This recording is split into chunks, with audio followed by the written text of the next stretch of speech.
so I must put down my flag.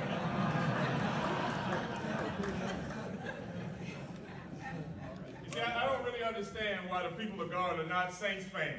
Right? Because you already know the only people that are going to heaven are the saints. And so God said to the saints, be fruitful and multiply, and to held the dominion over the fowl of the air and the fish of the sea and every creeping thing.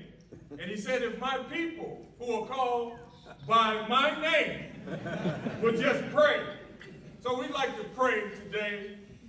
We like to pray for the fish of the sea. We like to pray for the Miami Dolphins. We like to pray for the fowl of the air. We like to pray for the Falcons, the Eagles, and the Seahawks. And we like to pray for every creeping thing. We like to pray for the Bears, the Jaguars, and the Lions. But you know what's so good about God? He even asks us to pray for our enemies. So we like to pray for the Cowboys. I was counseling a soldier the other day, and he said, Chap, when I die, I want the Cowboys to be my pallbearers. I said, why is that? He said, so they can let me down one more time. Now, I know I'm going to get in trouble for that because the Chief is a Cowboy fan. So this is my last speech. You know, I know you're ready to graduate, so I'm going to keep it short. I'm going to tell you like Kim Kardashian told Kanye West, don't get comfortable, I won't be here long. Now let's get down to business. That was too much, sir? People always say that you don't remember what the guest speaker said at your graduation, and I will agree with that. But I most certainly remember what he didn't say. You see, I was a young chaplain sitting where you're sitting in those seats, and I wanted him to tell me what to do. I wanted him to give me some instruction. I wanted him to tell me my role as a chaplain. You see, I needed some direction. I needed some marching orders. I needed to be empowered. I needed to know what I must do to be successful with the people that I'm about to lead. You see, I don't want to come in today and elucidate on Russia or Ukraine. I don't want to talk about the complexities in the Middle East. I don't want to talk about what's happening in USAPAC or USAL or anything going on in the world. I want to talk to you about how you, chaplain, can affect the world.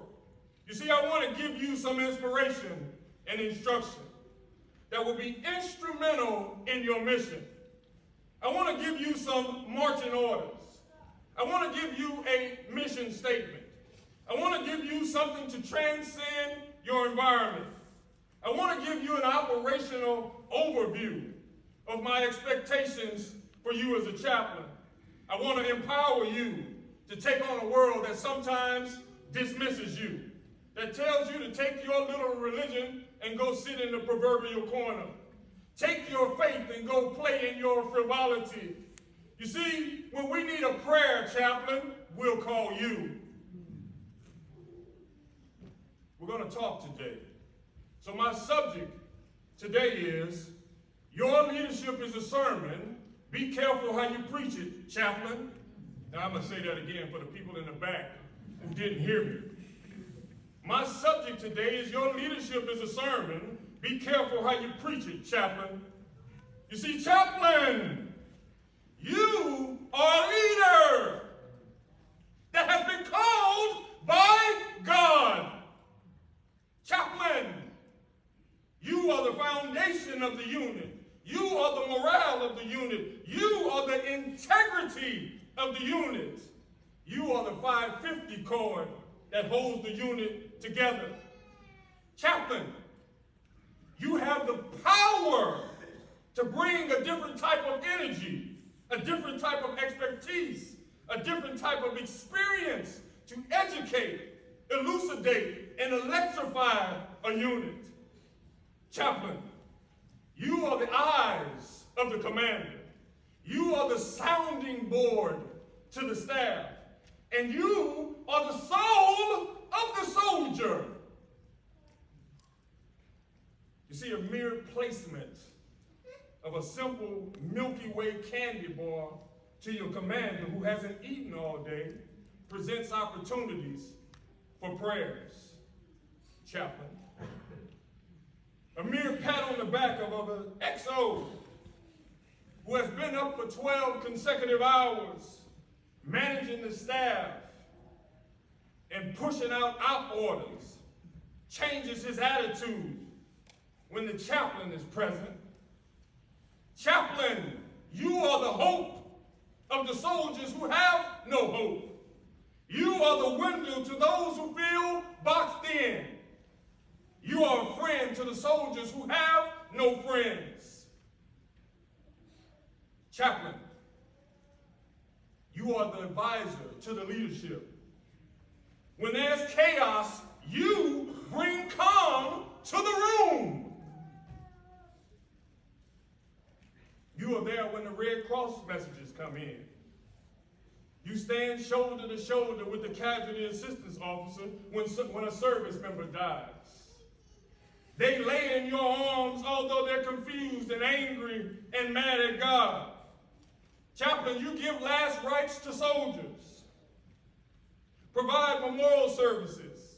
Provide services for people long after the tears have dried.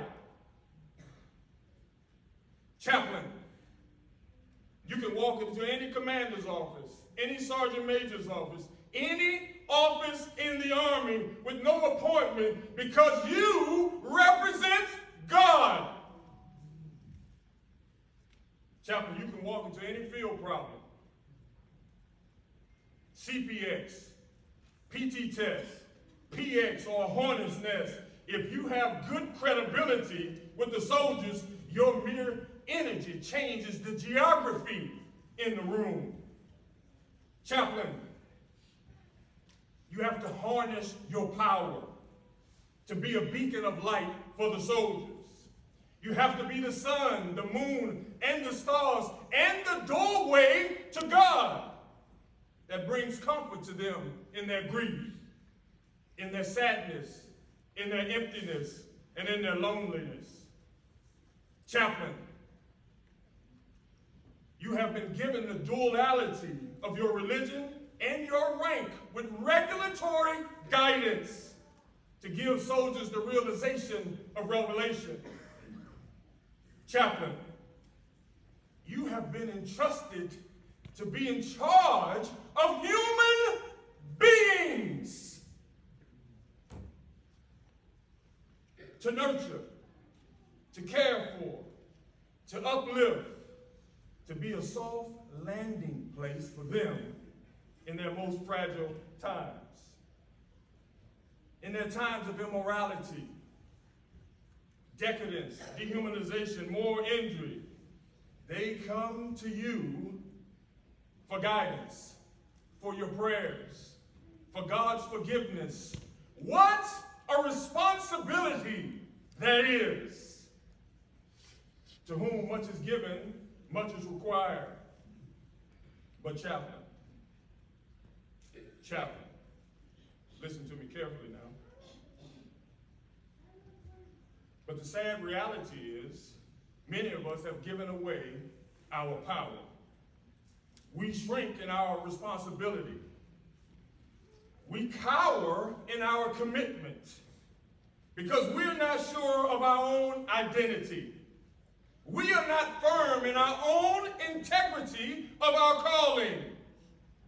We too often look to the left and the right and become insecure because we think they are better soldiers, better leaders. We hide in our offices of insecurity. We stay immersed in our email instead of our prominence in our presence. We hide behind our rank instead of putting on our rucksack and living in the reality of being a beacon of light for our soldiers. We tip around in our mendacity of hope, our consecration with God, because we start comparing ourselves to other officers, their experiences, their warfighting capabilities, their badges and their tabs. But chaplain, we have been called by God to counsel what's behind the tab.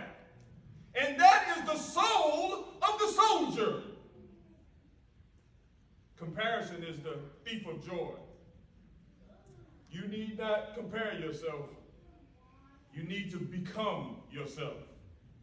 You need not look around to compare yourself, but chaplain, you need to look up to see who has prepared you. Oh no, I'm going to say that again. You need not look around to compare yourself. You need to look up to see who has prepared you. Your cross is your credential. Your crescent is your credibility. Your tablets are your templates. You see, there's no one like you. Your leadership is a sermon. Be careful how you preach it. Now that I've given you your marching orders, your direction, and what you need to do to feel empowered, chaplain, I'm going to tell you a short story because the man that's sitting here before you was an E4, a drunk, suicidal, 2 Article 15s, chapter paperwork in hand. And a chaplain came to minister to me for an hour. And he said, why don't you become a chaplain to help those like yourself? And I've been on that mission for 30 years. Now I'll pass that on to you. In every unit I've been in for the last 30 years, I'm asked the same question. Where do you get all of that energy? I say with confidence. I say with consistency. I say with assurity. And I say with 100% of my calling. Because I'm a chaplain.